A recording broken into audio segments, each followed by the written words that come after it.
Bueno, tenemos 15 minutos para preguntas y respuestas. Pregunten todo lo que tengan en su corazón. Vamos a tratar de que la Biblia nos ayude a responderles. La primera está por allá. ¿Quién tiene el micrófono por ahí?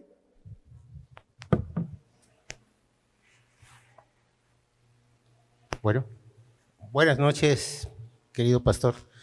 Pastor, yo he leído en el Antiguo Testamento, en lo que refiere al rey David, acerca de el Arca de la Alianza. El Arca de la Alianza en la actualidad sí existe, físicamente existe. No. Y la segunda pregunta sería, ¿qué importancia tuvo en los cristianos el Arca de la Alianza? En los cristianos no tiene ningún simbolismo. Solo eso antes de la cruz, porque era el símbolo de la presencia de Dios en medio de su pueblo Israel. Y en el año 70, cuando los romanos destruyeron y no quedó piedra sobre piedra, ¿verdad?, sepultaron todo absolutamente, hasta los documentos rabínicos que había fueron perdidos.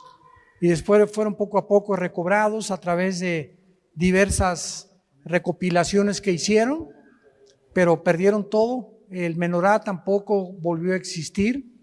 Jeremías es el último que lo menciona, y por eso esa arca para nosotros ya no existe, ¿verdad? Ahora tenemos esa presencia que estaba en el arca dentro de nosotros. Si por acá más preguntas, aquí adelante.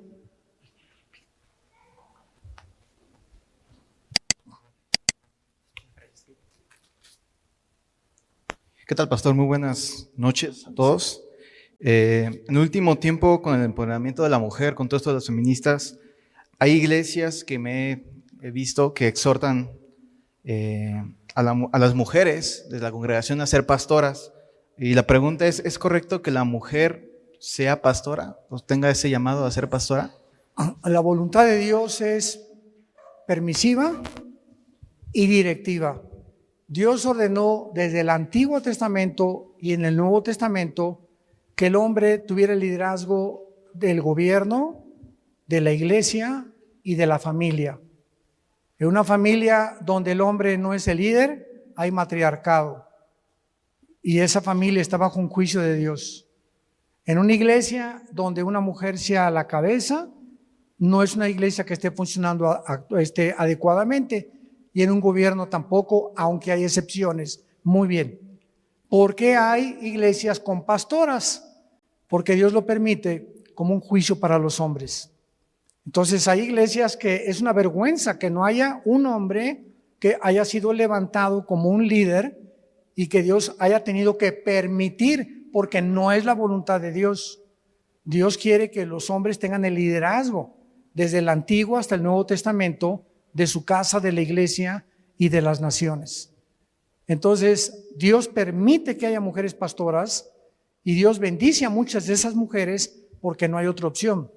Jesús dijo, si no me adoran, hasta las piedras me pueden adorar, pero no es la voluntad de Dios que así sea.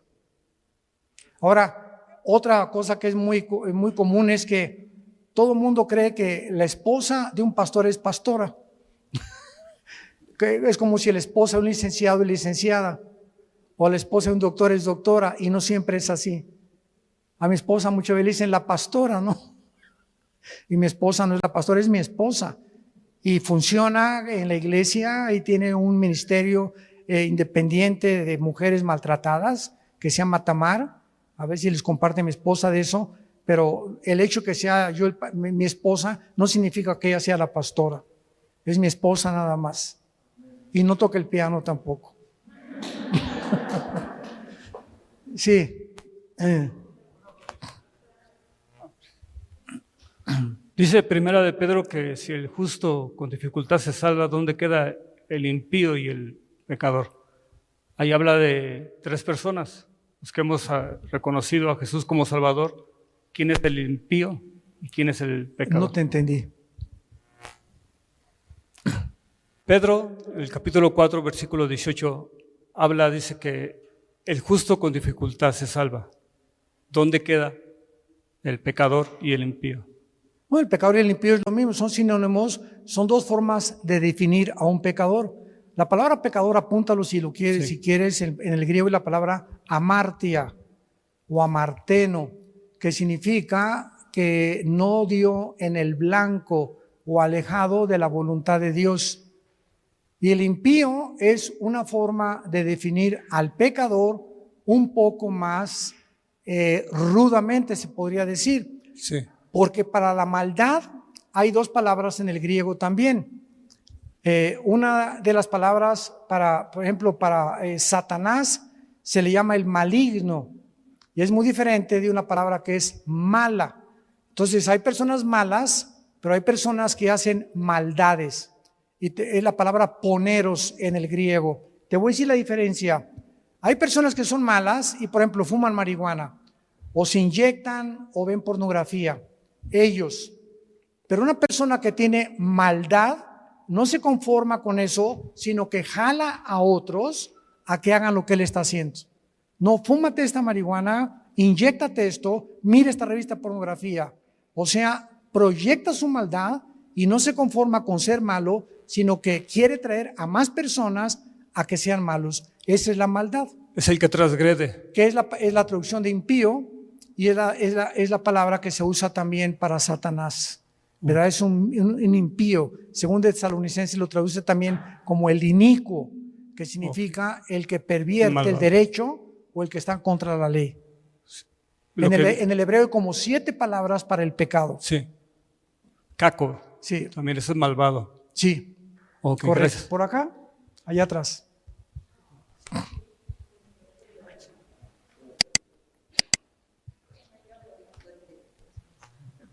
Sí, hermano, no sé si entendí mal. Cuando estaba hablando del arrebatamiento, dijo que los niños, hijos de cristianos, serían arrebatados. Sí. Que los demás niños. Todos los niños. ¿A todos? Sí, perdón. todos Sí. los niños. Pero si hay un hijo de cristiano que tiene 10 años, que ya no es un niño, 12 años, se van inmediatamente con sus papás. Sí. Pero todos los niños menores de edad, aunque no sean cristianos, Dios se los lleva. Sí. O sea, aunque sean de musulmanes o lo que sea. De lo que sea. Dejad que los niños se acerquen a mí. Ok. No dijo, dejad a los niños cristianos, dejad a los niños musulmanes, dejad a los niños que se porten bien, dejad a todos en general, porque de ellos es el reino de los cielos. En general, de todos los niños, porque son inocentes. Otra pregunta, hermano, perdón. Mucha gente piensa, o no sé si sea cierto o no, que Dios les habla. ¿Qué hay de cierto o es la imaginación de las personas? ¿Que Dios qué? Que Dios les habla, A través de la Biblia. nada más. Hebreos 1, versículo 1. Dios habiendo hablado muchas veces en otros tiempos a través de visiones, profetas, apariciones. Adán oía la voz de Dios, Abraham oía la voz de Dios audiblemente. En estos tiempos, bajo el Nuevo Testamento, nos ha hablado por su Hijo. Y ahora Dios nos deja la Biblia completa para que podamos nosotros venir a la Biblia y saber que es a través de la Biblia la forma como Dios nos habla. Cualquier otra persona que esté buscando una revelación extra bíblica va a ser engañada. O sea, esos que dicen, es que Dios me dijo,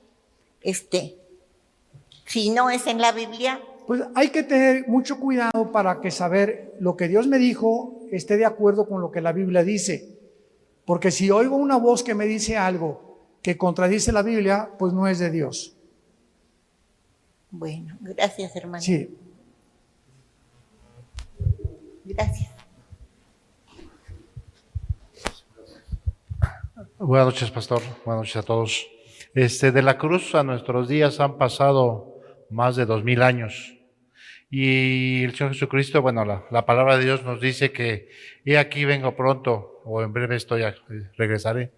¿A qué se refiere con esa parte? Ya que pues, ha pasado mucho tiempo, ¿no? Hoy en la mañana hablé de eso.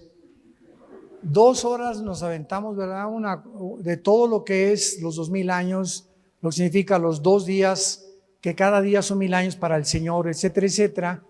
Y no han pasado más de 2000 años, porque si hubieran pasado más de 2000 años, ya Cristo hubiera venido por nosotros. El problema está que cuando Cristo muere, nadie sabe si nació en el año 2, en el año 3 o en el año 4 de nuestra era. Entonces colocan el nacimiento de Cristo en el año 4 y muere en el año 33, porque murió de 33 años. Pero esos 33 años no forman parte de la iglesia. Cuando muere Cristo se rasga el templo, implicando que terminaba la ley y comenzaba, Juan 1:17, el tiempo de la gracia.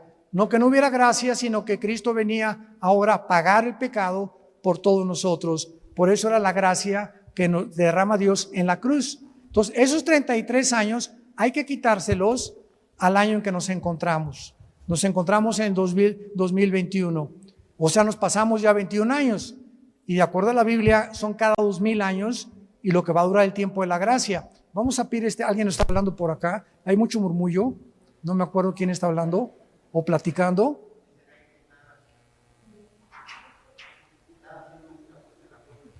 ¿Están haciendo una fogata? ¿Reunión de oración? Perdón, entonces, disculpa la interrupción. Entonces, estamos atrasados nosotros 30 o 33 años. Yo lo que hablamos hoy en la mañana. Entonces, si realmente Cristo murió a los 33 años y en 2000 años viene el Señor, ¿qué significa esto? Estamos en el 2021, que nos quedan 10, 11 años a lo mucho. Nadie sabe el día y la hora.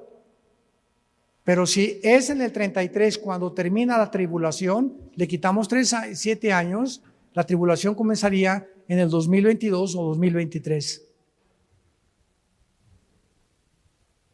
Asústame. Como dicen los jóvenes, ¿verdad? Esto es bastante, hoy lo explicamos bastante amplio. Consigan la conferencia de hoy en la mañana. Se llama El tiempo profético de Dios. Lo examinamos con cantidad de pasajes del Antiguo y del Nuevo Testamento sin poner ninguna fecha. Son tiempos aproximados. Sí, adelante, hermano.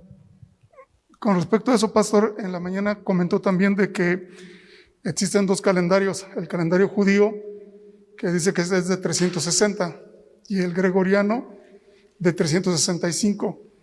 ¿Con cuál calendario es que hay que atender las fechas que menciona la Biblia? 360. 360, sí, claro. Entonces eso implicaría que si fuera 2000 años exactos y se cumplieran a partir del 33, no sería en el 2033, sino sería más adelante. ¿Por qué? Porque serían 5 años menos por año. Así es.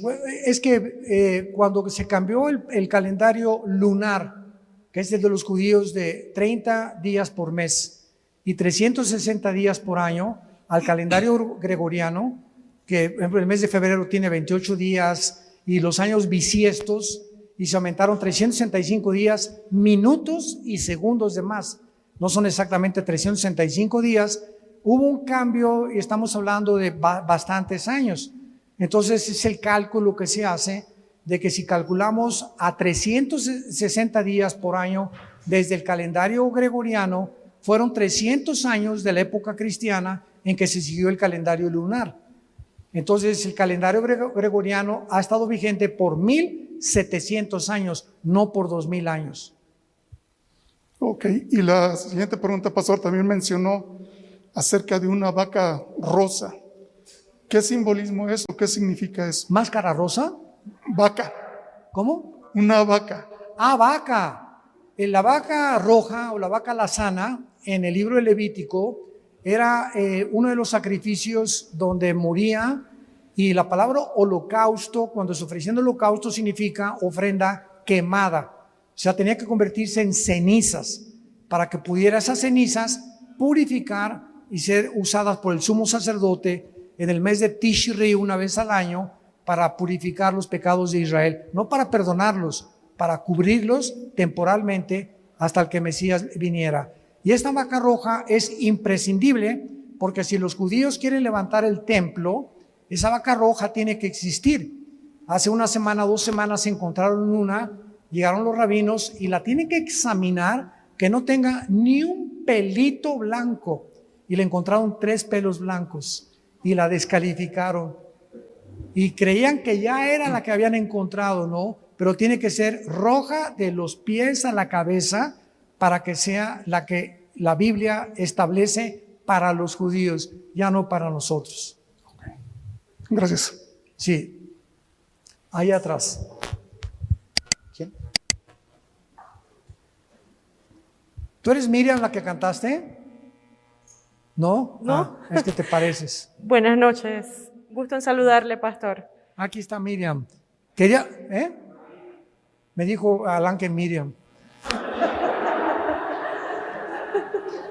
Discúlpame, es que quería felicitarte por tu voz que Dios te dio. Cantas precioso. Tengo dos preguntas, si me permite. La primera, ¿considera usted que ya estamos dentro de las 70 semanas que relata el libro de Daniel? No, esas son los 7 años de tribulación. La iglesia no va a estar en la tribulación. Nosotros somos, de esto se trató este estudio, somos sacados en el arrebatamiento. Cuando la iglesia salga, Dios regresa a tratar con esas 7 años que le faltan a la semana 70 de Daniel. Por eso se llama la semana 70 de Daniel. Y cuando Dios termine con ellos, entonces ya terminó con la iglesia, termina con Israel y entramos judíos y cristianos al reino mesiánico de Jesús de 1000 años. Ok, la siguiente pregunta es, ¿a qué se refiere la Escritura cuando habla del pecado de muerte en 1 de Juan 5:16? La muerte física. El 1 Corintios capítulo 5, Santiago capítulo 5. Si veis algún hermano, dice en 1 Corintios 5, que el tal se ha entregado a Satanás para la destrucción de la carne, a fin de que el espíritu sea salvo. Ahí demuestra que no se pierde la salvación, por ejemplo, ¿no? Era un hermano que vivía en fornicación con su, parece que era la madrastra. Sí, la madrastra. Y Pablo se enoja porque los líderes no habían disciplinado a ese hermano y ordena que él muera físicamente. Cuando un cristiano no se arrepiente, y Dios sabe nada más que ese cristiano no se va a arrepentir, pero es un cristiano que ha nacido de nuevo, que ha sido regenerado por el Espíritu Santo, que es cristiano, Dios se lo lleva antes de tiempo. Y es lo que se llama el pecado de muerte. Muchas gracias. Sí. Dos preguntas más. ¿Se dan cuenta que son más las mujeres que preguntan? Qué pena, ¿verdad? Tengo dos preguntas. Una, somos espíritu, alma y cuerpo. Cuando morimos, el cuerpo se queda. El espíritu es el que se va con Dios. Y el alma. ¿Y el alma también? Lo vimos en Génesis 35. Al Porque morir se le mencionó salió que el alma es la mente, ¿verdad? ¿Perdón? Mencionó que el alma Se es la encuentra mente. la conciencia de lo que Ajá. usted es Sí. en el alma. Por eso al morir mantiene esa conciencia y usted está consciente en la otra vida de su existencia y usted sabe cuando muera quién era usted. O sea, vamos a estar conscientes de quiénes éramos antes de irnos con el Señor. En el Evangelio de Lucas, cuando muere Lázaro y cuando muere el rico, ¿se acuerda? Que se Ajá. encuentran los dos Sí. en el Hades, Sí. que no es una parábola, es una historia real, porque en ninguna parábola se mencionan nombres propios. Y aquí se menciona a Lázaro y a Abraham, que son personajes bíblicos. Entonces nos damos cuenta que cuando estaba el rico en el infierno, ve a Lázaro y le dice, moja mi lengua con un poco de agua, dándonos cuenta que estaba consciente de quién era Lázaro y le habla a Abraham y le dice, Padre Abraham, ahora sí, ¿verdad? Y Abraham le dice, sabes una cosa, que en la vida fue esto y el otro, pero ahora aquí ya no hay manera de que yo pueda ayudarte. Entonces vemos que en la otra vida tenemos conciencia de nuestra existencia y vamos a reconocer cuando muramos, ahí está Dan, ahí está Pablo, ahí está Santa Claus. No, Santa Claus no. Bueno, y la otra, hermano. Ni los Reyes Magos tampoco. También. Después de que el Señor venga por su iglesia en el rapto, después de eso, la gran tribulación, ¿va a haber salvos? ¿Va a haber qué? ¿Va a haber personas que se salven? Va a ser el más grande avivamiento que hay. Lea usted Apocalipsis capítulo 7 del 15 en adelante y vio una multitud y le preguntó a Juan a uno de los ancianos, ¿quiénes son y le contestan, estos son los que salieron de la gran tribulación. Una gran multitud, porque los 144,000 judíos que se van a encargar de predicar el evangelio, que ya la iglesia no va a predicar, lo van a terminar de predicar ellos, es cuando dice Mateo 24, será predicado el evangelio en todo el mundo y vendrá el fin. La iglesia no va a terminar de evangelizar al mundo, lo serán los 144,000 judíos. Se terminó el tiempo,